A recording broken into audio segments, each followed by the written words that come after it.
Okay, to the war in Ukraine now, and Ukrainian authorities say their forces targeted a Russian ammunition depot in the south of the country overnight, resulting in a massive explosion captured on social media.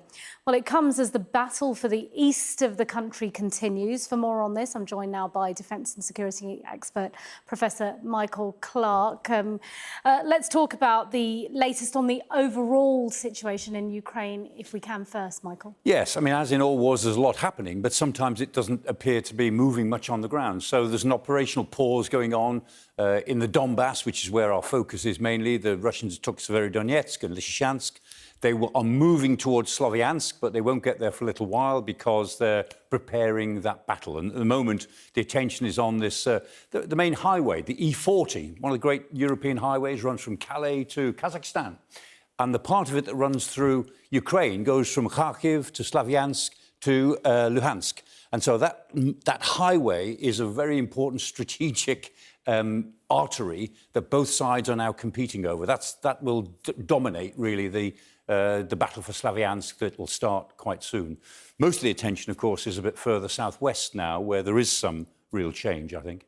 OK, well, let's take our viewers there then and look at the city of Kherson. What's happening there and, of course, the surrounding areas? Yeah, well, the Ukrainians began this big offensive 3 weeks ago now, and they're moving to the northwest of Kherson, and they're trying to move in on Kherson city. They expect to be able to produce a strategic gain there, a big strategic gain, sometime soon. We'll see if they can. It's a tough one, but the next couple of weeks, I think, will be important. Meanwhile, at Nova Kakhovka, which is the dam, it's where the dam is that feeds the water into Crimea.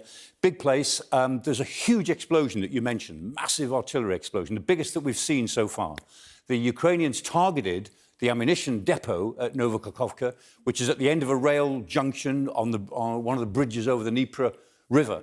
And it was huge. And that particular explosion, they say, the Ukrainians say, was created by the HIMARS, which is their system. That's the explosion. Nobody's seen one quite this big before. There's lots of it on social media. Most commentary is that it's probably Grad rockets as well as artillery ammunition. So a huge amount, because it was a very big concentration of ammunition. Everyone knew where it was. The Russians made no attempt to disperse it. It was all there to be hit. And the hitting was done by this mobile multiple launch rocket system called the HIMARS, the High Mobility Rocket Artillery. There it is. The thing about the HIMARS, it's not the heaviest system at all. It's quite light. It's a wheeled vehicle, so it has to stay on the roads, but that means it's quick, it's fast. The cassette carries 6 missiles, and that cassette can be switched in about 3 minutes.